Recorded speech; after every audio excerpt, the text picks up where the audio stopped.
Welcome to episode 2 of the Dave Whitty Show. Your host, Dave Whitty. Folks, thanks for tuning in to episode 2. Big thanks to everybody who checked out episode 1 with Peter Green. Big thanks to Peter as well for stopping in and kind of being the guinea pig on this new project I'm working on. Thanks for all the kind comments, shares, and messages I got over the last week or so. It's really helped a lot, and all the constructive criticism I've got so far. Thank you so much to everybody who's been out there. This week we have another artist featured, Matt Cook, aka Mawzy. Matt's from Newfoundland, has been living in Toronto for the last number of years. He has been home for the last few months with his partner. They're home since just before Christmas. With everything COVID going on in Ontario, they decided to come home and make sure they could get up in the woods and that kind of stuff. So Matt's on, and we chat all things music. We chat playing in Toronto and in Newfoundland. We chat about our trip when we played in Mexico together, and chat a little skateboarding and some sea shanties, and it's a great interview, so make sure you stick around for that one. It's a previously recorded interview. I did it with Matt last week. Today, on the day I'm recording, is Tuesday, February 9th.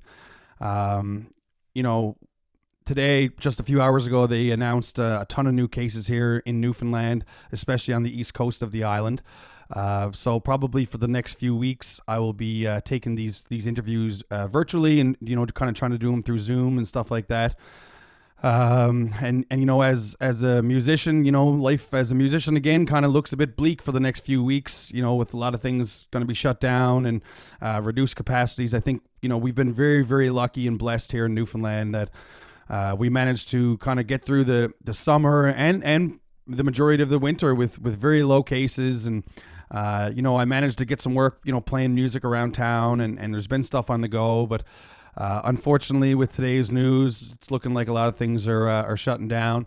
I was booked to play at the Jib Fest Weekender in Corner Brook in a couple weeks' time with the full band, and the guys postponed that till next year, and with no fault of their own. They're just trying to make sure everybody stays safe and that stuff. So big shout out to the Jib Fest crew for, trying to pull that off and also doing the right thing by kind of pull and shoot on it. So, with regards to Newfoundland and stuff, we just kind of hold fast now and try to buckle down, make sure you're being safe and wearing your masks and washing your hands and trying to stay within your bubbles so we can kind of get out of this in the clear at the other side of it. It's always very unfortunate. So we just got to kind of, like you say, buckle down. The Superbowl was just this past weekend. Tom Brady took it down, 7th Super Bowl. This guy's just incredible. There's no question he's the GOAT. I'm a Green Bay Packers guy. I love Aaron Rodgers. Think he's just amazing, but there's no denying the talent of Tom Brady. Maybe for anybody who isn't a football fan, a big football fan, might have thought the game might have been a little boring, but as a person who's pretty big into football, I enjoyed the game, watching Tom Brady pick apart those defenses, and with not a light opponent, Patrick Mahomes and the Kansas City Chiefs, they're a great team as well. So that was a phenomenal performance by Tom Brady, and the weekend put off a really neat show. I thought that was really cool. To do that by yourself, just on that stage, was amazing. It was a really fun thing. The Leafs are rolling right now. 5 wins in 5 games. Austin Matthews got 8 goals, I think, in the last 8 games. Like, this guy's just on fire right now.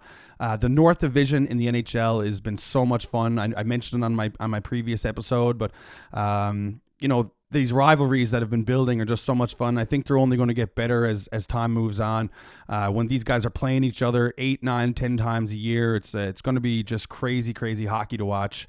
Been super fun. Unfortunately, there's been a lot of COVID cases and complications going on in the U.S., so some of those divisions have definitely been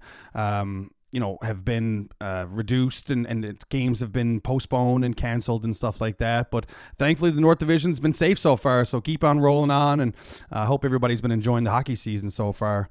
Locally, like I mentioned here, with the new cases and stuff, everything's going to be pretty low key, I think, for the next few weeks here, unfortunately. But that's the nature of this beast. It doesn't really have any rules. It makes its own, that's for sure. So everybody kind of got to buckle down. Recently, just this weekend past, they did the Music and L Awards here in Newfoundland, where they did it virtually this year. Obviously with COVID, and they're practicing social distancing and stuff like that. They did it virtually. All the showcases were online for the public to see, which I thought was great. It was really, really fun. They did it at the Canadian Navy Soundstage.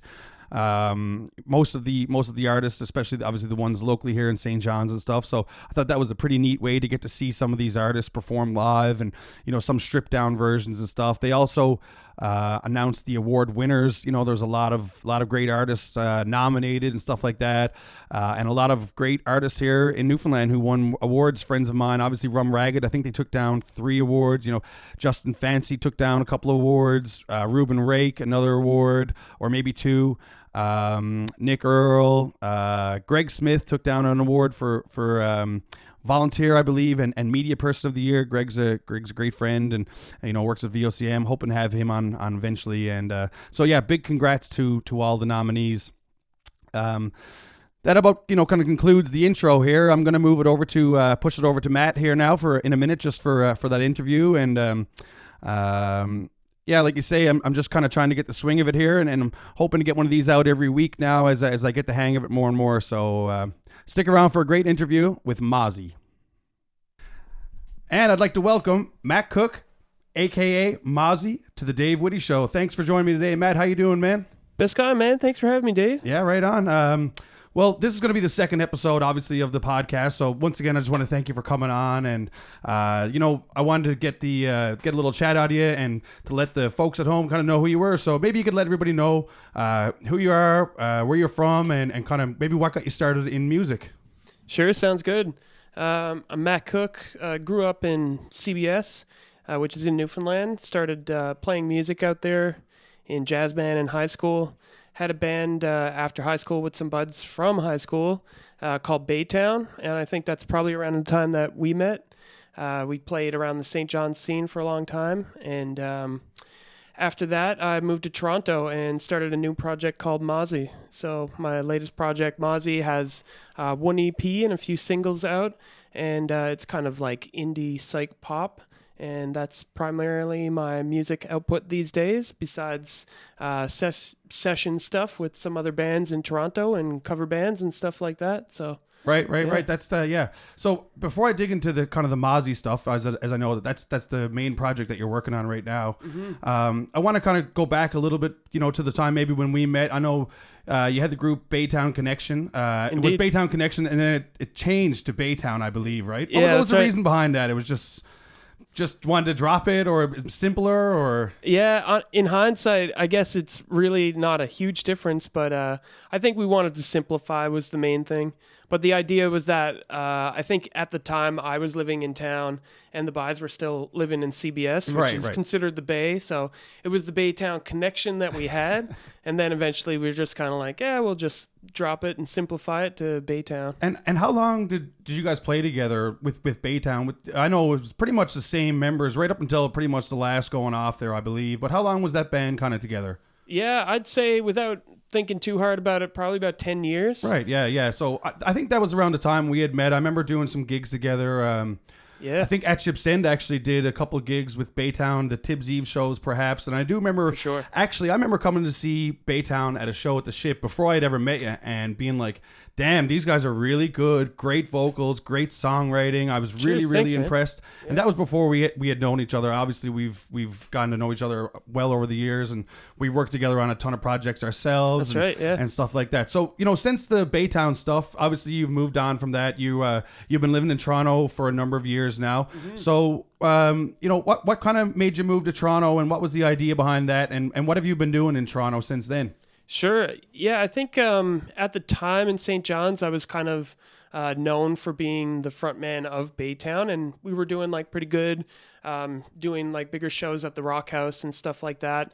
I was sort of wanting to sort of branch out and try new things in music, play in different sorts of bands, and try different roles in a band, not just the songwriter and frontman. I wanted to kind of be a guitar player, bass player, and seemed like Toronto would be a good spot to do that and kind of get into like a new music scene.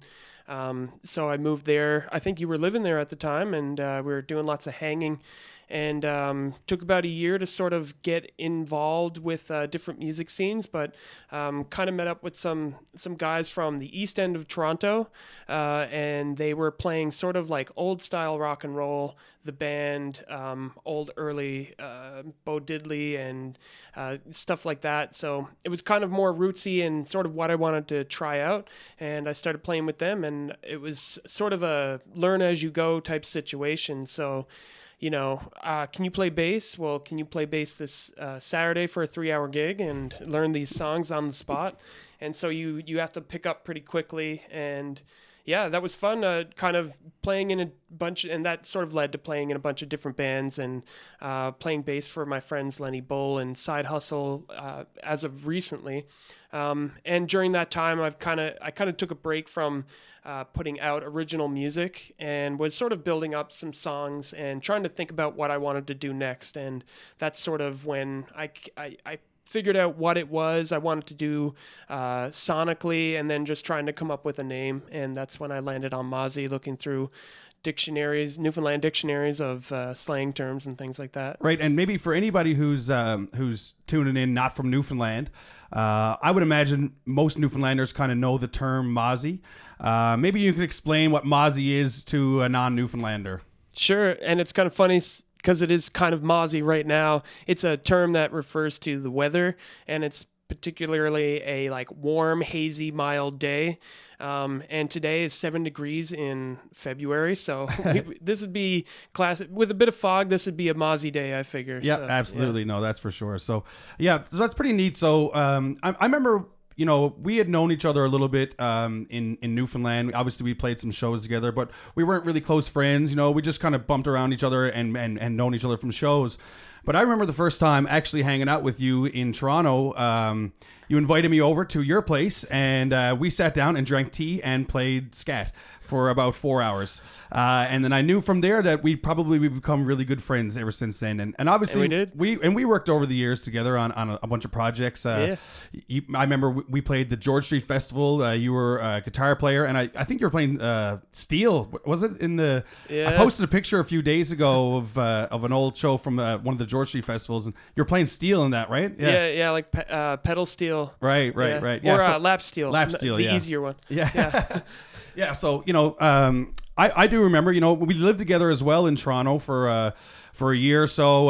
That's right. On Tecumseh. On Tecumseh Street. With many others, there was a ton of people who lived in that house. I basically had moved to Toronto, and I was looking for a place to live. A friend of mine suggested that I go chat with this guy about moving in, who happened to be Rob Bebnick, who's a great comedian in Toronto. Indeed. From Kitchener. And I went and met up with Rob, and I moved into his place the next day. It was a really cheap rent. And I think gradually over the course of a year and a half, everybody kind of moved out, and we started kind of moving everybody in. It kind of became the kind of Newfoundland almost embassy of our group of friends anyway, for Toronto, right? So, I mean, actually, if you YouTube me, there's a video that our dear friend Justin Tobin actually filmed. That's right. In that living room of originally the Lizzie video. Right. In a different key. It was before it was ever released, and you're playing the Glockenspiel, right? And also a guitar with 5 strings on it, which is also hilarious. But that's how it was in Toronto those days. Those were great times, man. Yeah, absolutely. Yeah, right on. So, one other thing I wanted to ask you about some of the groups that you do in Toronto. Mm-hmm. I know I'm not sure if you're still involved with this, but you were involved with the shanty group, I believe, right? Yeah, that's right. And right now, everything that's going on, with the TikTok craze and the sea shanties, like maybe you can tell everybody a little bit about what that group was, because I know you traveled. You did a bunch of stuff in the U.S. and touring through Canada. And a bunch of big festivals and stuff. So, maybe give a little insight into that. Sure. Again, from that group of pals that I met from the East End of Toronto, a guy in particular, James Mackay, who's an amazing fiddle player and guitar player, really interested in roots and traditional music, Celtic music. He knew a lot of like Acadian fiddle music, and he was really interested in the shanty, like whole kind of work song, that genre, and he started a shanty group in Toronto. It was all a cappella too, right? It was, yeah, all a cappella. And when he found out I was from Newfoundland, I was pretty much just like pushed into the group without much choice, and I was happy to do it because it was a really good time. And we had a bunch of members from Lemon Bucket Orchestra, who are sort of like a klezmer party band, a big 17-piece band that would play around in Toronto. And so a lot of crossover members there from different groups, and everybody would kind of learn like a few songs and bring them to the table. And it wasn't one lead singer, it was everybody knew a few, and you'd kind of do the research on the songs, talk a bit about where they were from and what they were used for as far as the work. And the group started doing pretty good around Toronto, and there's actually a lot of like shanty festivals that are held around the world. So if you have a shanty group that's any good at all, like, it's pretty niche, so you can probably get invited to there. So in Mystic, Connecticut, there's one every year. Yeah, I remember you telling me about that. So basically you guys were ahead of the sea shanty TikTok kind of thing, which was that was pretty neat. Yeah, thanks for that. And I remember around that same time, actually, we had traveled to Mexico together, because I think I had been moved back home at the time. I've been doing a gig in Puerto Vallarta, Mexico for a number of years, and they were looking for an extra piece to just to not be just a solo act. So I approached Matt, and I actually invited Matt down to come down and perform with me, and we spent 2.5 months, I think, down at Murphy's Irish Pub in Puerto Vallarta performing music. Right. And I'm not sure, Matt, how much, like, kind of, the traditional stuff. I think you got into it probably a little bit more once you got to Toronto and doing the shanty stuff. I think. Right. I remember you saying that. But once we got down there, we performed together, and Matt was playing mandolin and guitar, and obviously vocals, and I was playing guitar, and I was pretending to play the mandolin occasionally. Maybe you could, like, give a little insight about that trip to anybody at home. Geez, where do I start? Yeah, that was one to remember for sure. Or not remember. Yeah, it flows down there. Well, we gig 5 nights a week, I think. We started with 3 nights a week, and then eventually we're just kind of like, what, put us down there as much as you can.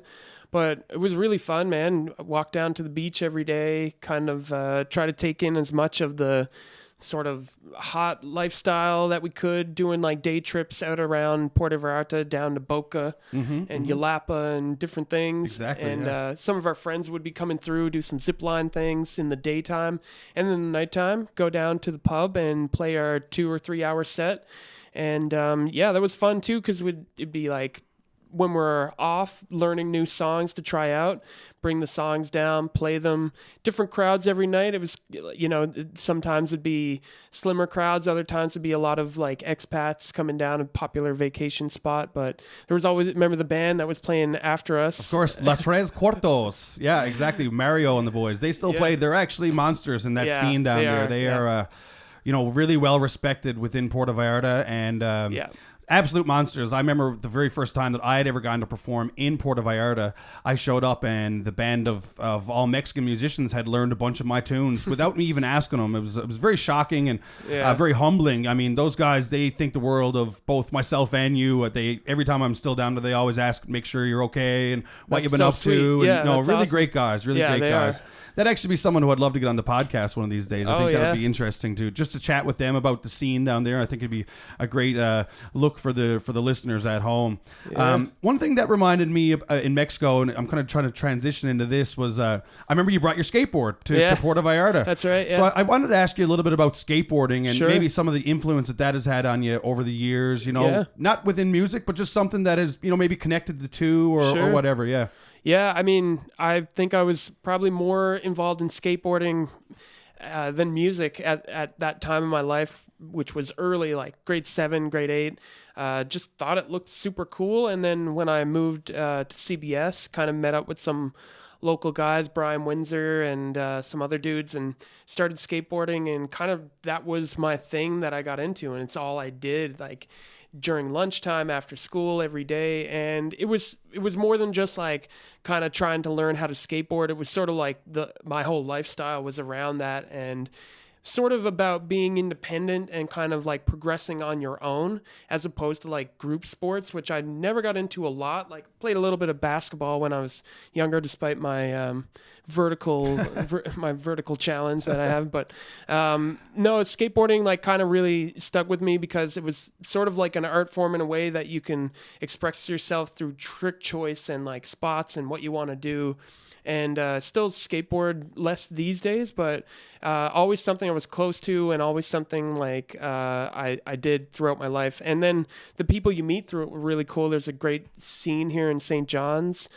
Jared Hocko and a bunch of the guys like really keep it alive and put out videos all the time. And yeah, it's a great way to meet like-minded people. And I think that was like really helped with my music progression as well, like being that independent. And yeah, so, that's one thing I've always found with skateboarding is the culture of it has always been very unique to me, everybody kind of sticks together. Everyone's super positive. And, I've always found that kind of overflowed with music as well. It's kind of the same thing. Everyone's kind of one big family, especially here in St. John's. Everybody kind of plays with each other in different groups and different things. So that's kind of where I've always found the connection between skateboarding and music. So for sure. Yeah, so I always found that pretty neat. So I kind of just wanted to ask you about that and what you had thought of the connection to it. So moving along, I wanted to ask you about some of the Mawzy stuff that you've been doing as of late.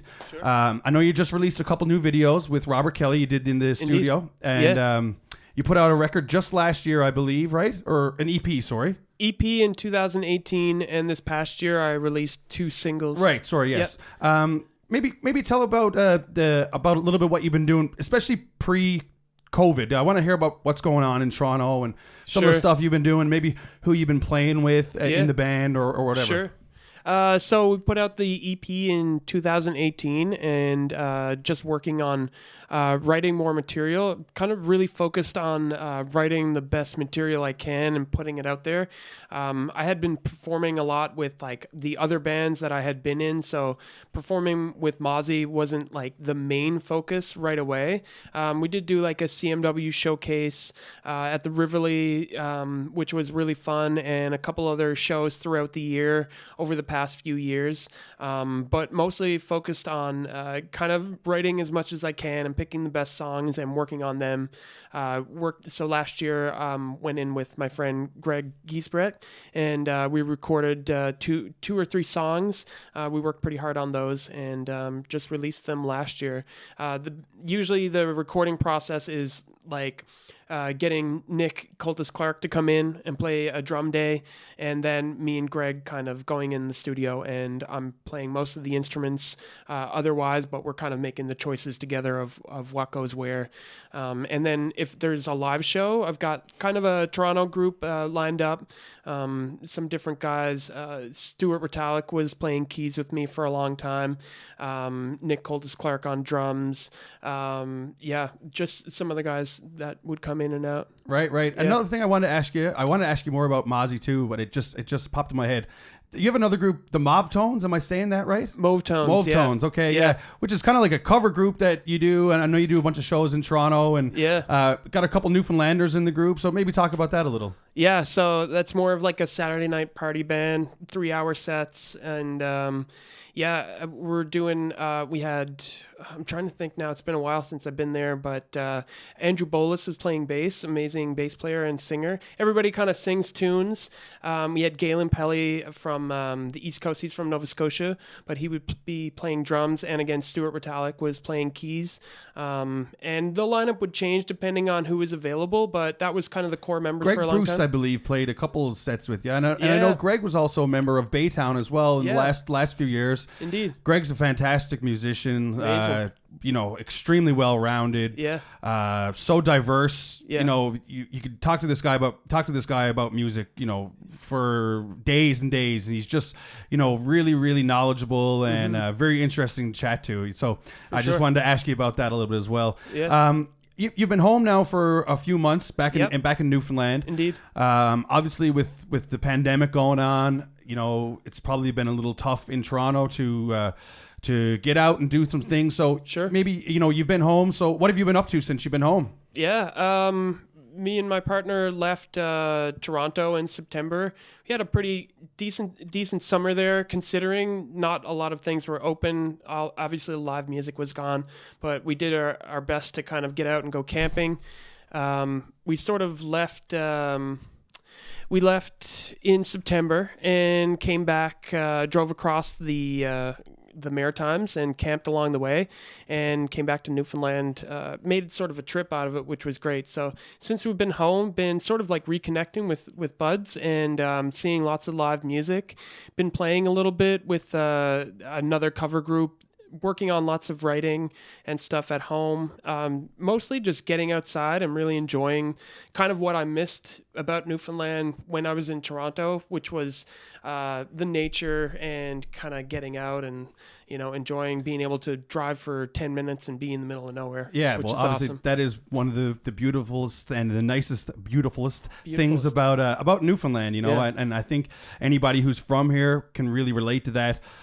Anybody who's maybe listening from not from Newfoundland, when you get the chance, you should come check it out because, like Matt had just described, within 10 minutes you can leave downtown St. John's and you can be neck deep in woods or water. So I love it. Yeah, and I know that's one of the things you really love is being outside and being in nature, and obviously this For sure. the spot for that. Yeah. Do you have any big plans for? I don't want to say after COVID because there's no real sign of that. I don't really know. Obviously, there's a vaccine rollout going on.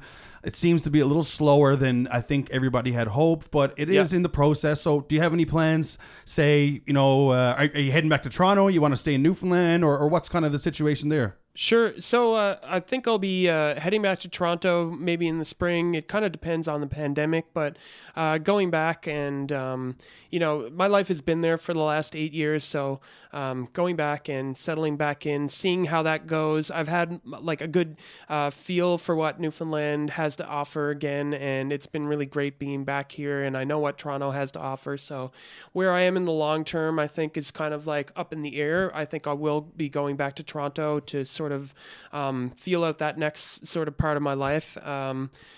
Anyone who knows me knows that I like traveling a lot and like, again, the nature and being able to work and write music from kind of anywhere is a real advantage to me. And that's sort of why I've been focusing more on writing and things lately. And I think roaming around once it opens up again and going Europe or wherever, beating it around, Yeah, absolutely. Down to Mexico.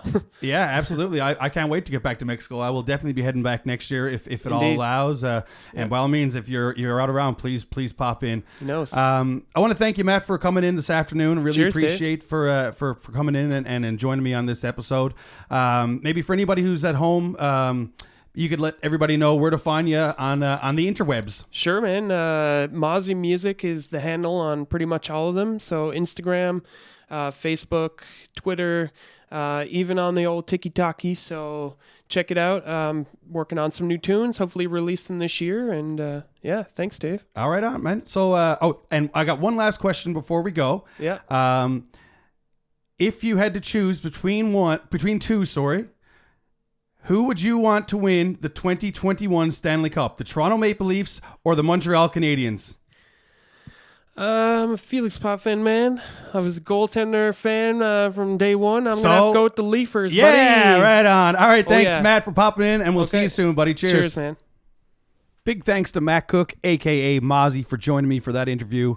Really, really fun and insightful to, what he does every day. And I love chatting about the sea shanties. That was a bunch of stuff I didn't quite know about, and I thought that was really, really funny and comical. So big thanks to Matt. I wanted to give a little shout out to a local guy here just this weekend. We found out he passed away suddenly, 22 years old, Mike Penton, originally from Fogo Island. He's been in St. John's the last couple of years, member of a band called the Crying Jags, and just a fantastic entertainer, such great presence. Everything I've seen online the last, few days, it's just how kind this guy was and how much, energy he provided and he brought to the room, and nobody could ever say a bad thing about him. So I just wanted to mention from me, my sincerest condolences to the family of Mike, and to all the friends and anybody who knew him, who was he might have touched their lives. So really sorry to hear that news, and that was a tough thing to see here locally in St. John's. That about does it for me, folks. Thanks again for tuning in, and we'll see you next week. Peace.